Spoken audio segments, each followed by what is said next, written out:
action, let's go. 추억 건물을 찾으러. Halo semuanya, kami dari kelompok 5. Perkenalkan, nama saya Jessica Rizka. Saya Samuel Asal. Saya Gracia. Saya Adriana Grasafira. Saya Laila Haryanti. Baiklah, kali ini kami akan membuat video tentang praktikum sistem pernapasan pada manusia. Tonton sampai habis ya. Halo semuanya, kali ini kami akan membahas tentang praktikum sistem pernapasan manusia. Tepatnya tentang kapasitas vital paru-paru.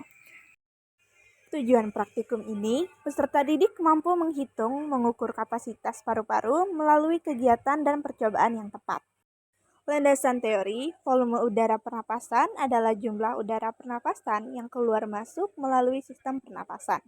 Volume udara pernapasan dapat dibedakan menjadi beberapa macam, yaitu udara respirasi, udara suplementer, dan udara vital paru-paru. Berikut ini adalah langkah-langkah praktikum sistem pernapasan manusia, kapasitas paru-paru. Alat dan bahan yang kita butuhkan adalah air, ember, jerigen, gelas ukur, spidol, dan selang plastik. Langkah pertama, melakukan pendataan berat badan dan jenis kelamin pada anggota kelompok. Langkah kedua, isi gelas beker dengan air sebanyak 100 ml dan masukkan air tersebut ke jerigen hingga penuh. Beri tanda dengan spidol permanen setiap skala 100 ml. Langkah ketiga, isi ember dengan air. Langkah keempat, tutup bagian mulut jerigen, kemudian balik dengan cepat, lalu masukkan ke ember yang terisi air. Langkah kelima, masukkanlah salah satu ujung selang plastik melalui mulut jerigen dan catat posisi skala awal air pada jerigen. Langkah keenam, tariklah napas secara normal melalui hidung, kemudian masukkan ujung selang ke mulut dan hembuskan napas secara normal melalui mulut. Langkah ketujuh, tariklah napas dari hidung lalu hembuskan. Selanjutnya, masukkan selang ke mulut, lalu hembuskan nafas sekuat-kuatnya melalui mulut sampai udara dalam paru-paru habis. Volume tidal adalah volume pernapasan inspirasi yang besarnya lebih kurang 500 cc atau 500 mili. Volume cadangan ekspirasi atau udara suplementer adalah volume udara yang masih dapat dikeluarkan secara maksimal setelah mengeluarkan napas biasa yang besarnya lebih kurang 1.500 cc atau 1.500 ml. Kapasitas vital adalah volume udara yang dapat dikeluarkan semaksimal mungkin setelah melakukan inspirasi semaksimal mungkin juga, yang besarnya lebih kurang 3.500 cc atau 3.500 ml.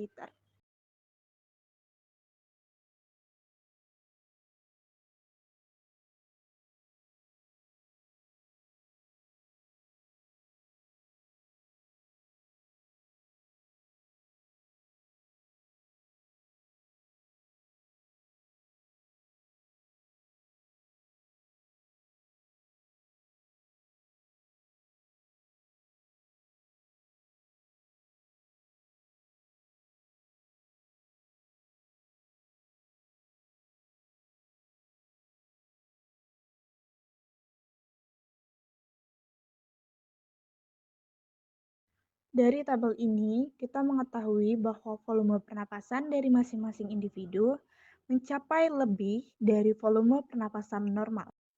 Nah, hal ini terjadi karena Aktivitas fisik yang intens selama berolahraga atau aktivitas fisik yang berat, tubuh membutuhkan lebih banyak oksigen sehingga pernapasan menjadi lebih dalam dan lebih cepat.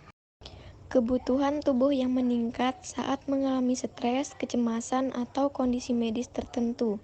Tubuh mungkin memerlukan lebih banyak oksigen yang dapat menyebabkan pernapasan yang lebih dalam. Kapasitas paru-paru yang besar. Orang dengan kapasitas paru-paru yang lebih besar atau volume tidal yang lebih tinggi secara alami dapat mengambil lebih banyak udara dengan setiap pernapasan. Kondisi medis. Beberapa kondisi medis seperti pneumonia asma atau gangguan pernapasan lainnya dapat menyebabkan pernapasan yang lebih dalam atau cepat sebagai respon terhadap kondisi tersebut. Pengaruh lingkungan. Faktor lingkungan seperti ketinggian, kelembapan udara, atau kualitas udara dapat memengaruhi kebutuhan tubuh akan oksigen, yang pada gilirannya dapat memengaruhi pola pernapasan. Apakah kapasitas paru-paru antara laki-laki dan perempuan berbeda? Ya, umumnya kapasitas paru-paru antara laki-laki dan perempuan berbeda. Pada umumnya, kapasitas paru-paru laki-laki lebih besar daripada perempuan. Ini disebabkan oleh perbedaan struktur tubuh dan volume paru-paru yang lebih besar pada laki-laki. Namun, penting untuk diingat bahwa individualitas dan faktor-faktor lain seperti usia, tinggi badan, dan kondisi kesehatan juga mempengaruhi kapasitas paru-paru seseorang. Apakah terdapat hubungan antara berat badan dengan kapasitas paru-paru?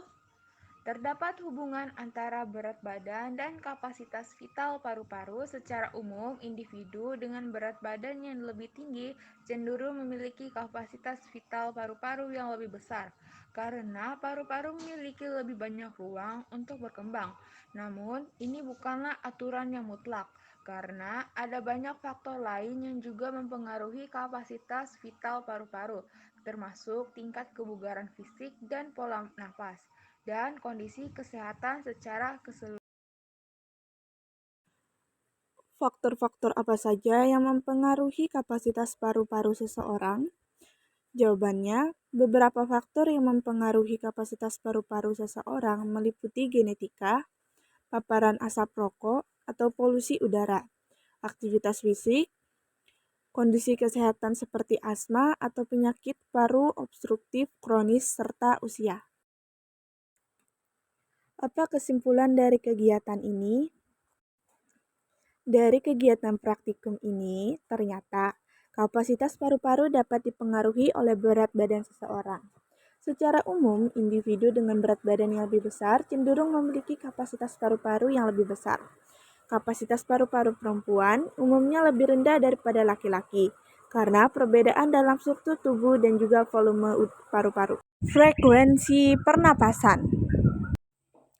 Tujuan praktikum ini adalah pertama, mengobservasi perubahan laju pernapasan.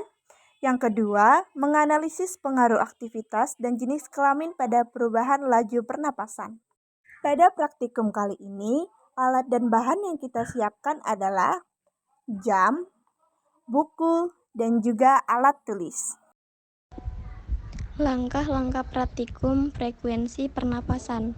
Langkah pertama, ukur jumlah napas setiap anggota kelompok sebelum aktivitas fisik, masing-masing selama dalam 3 periode. Periode 1, P1 menit pertama, periode 2, P2 menit kedua, periode 3, P3 menit ketiga, lalu tentukan laju pernapasan menitnya. Langkah kedua, lakukan aktivitas fisik yang aman dan dapat dilakukan di dalam kelas atau di lingkungan sekolah. Misalnya naik turun tangga sekolah, lari di lapangan, lari di tempat, dan lain-lain. Satu kelas dapat melakukan aktivitas fisik yang sama maupun berbeda-beda sesuai arahan guru. Langkah ketiga, ukur jumlah napas setiap anggota kelompok setelah aktivitas fisik, masing-masing selama dalam 3 periode. Periode pertama, menit pertama, periode kedua, menit kedua, dan periode ketiga, menit ketiga. Lalu tentukan laju. Langkah keempat, tuliskan hasil pengukuran seperti tabel terlampir. Langkah kelima, lakukan semua tahapan dengan saling bekerja sama dan bergotong royong. Ini adalah proses melakukan aktivitas fisik, yaitu lari.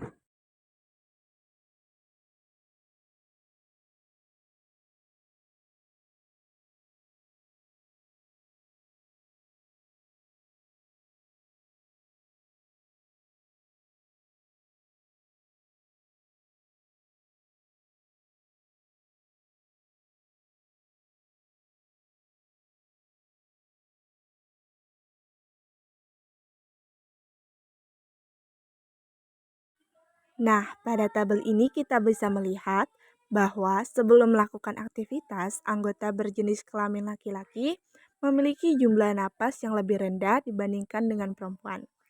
Setelah melakukan aktivitas, yang berjenis kelamin perempuan memiliki jumlah napas yang lebih rendah dibandingkan laki-laki. Pada grafik yang datanya diambil saat istirahat, terlihat bahwa laki-laki memiliki jumlah napas yang lebih rendah dibanding perempuan. Ini adalah grafik saat pengambilan data aktivitas. Kita dapat melihat bahwa frekuensi pernapasan perempuan lebih rendah dibandingkan laki-laki. Pada grafik di atas bisa kita lihat bahwa sebelum melakukan aktivitas, laki-laki mempunyai frekuensi pernapasan yang lebih rendah dibandingkan perempuan. Tetapi setelah melakukan aktivitas, frekuensi pernapasan perempuan lebih rendah dibandingkan laki-laki. Kira-kira mengapa ya hal ini bisa terjadi? Ayo simak videonya. Sebelum melakukan aktivitas, jumlah pernapasan laki-laki lebih rendah dibandingkan perempuan. Mengapa hal ini bisa terjadi? Perbedaan jumlah pernapasan antara laki-laki dan perempuan bisa terjadi karena beberapa faktor biologis dan fisiologis. Salah satunya adalah perbedaan dalam ukuran tubuh dan komposisi tubuh. Umumnya, laki-laki memiliki ukuran tubuh yang lebih besar dan massa otot yang lebih banyak daripada perempuan. Hal ini dapat mempengaruhi kebutuhan oksigen dan frekuensi pernapasan. Selain itu, faktor hormon juga bisa mempengaruhi pola pernapasan antara laki-laki dan perempuan. Setelah melakukan aktivitas, jumlah pernapasan perempuan lebih rendah dibandingkan laki-laki. Mengapa hal ini bisa terjadi?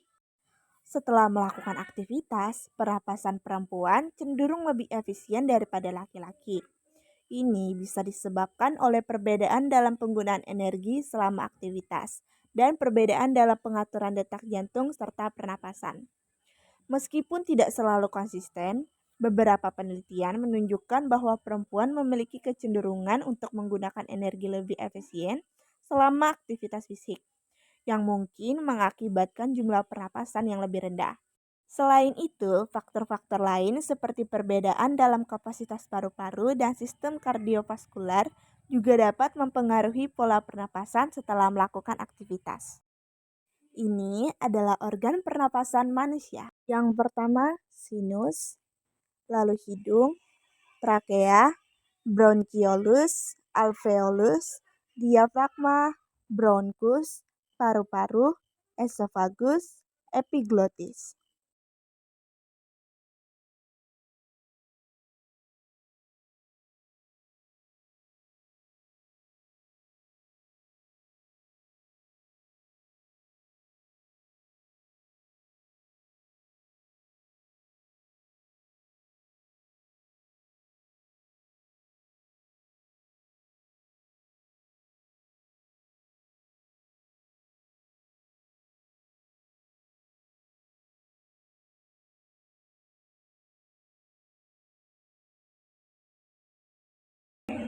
Bagaimana nih sampai di sini sudah paham kan tentang sistem pernapasan manusia? Baiklah, sampai di sini saja video kami. Saya ucapkan terima kasih. Jangan lupa like, subscribe, dan share. Terima kasih. 아민 들려줘와 함께 달려 Ready for action, let's go.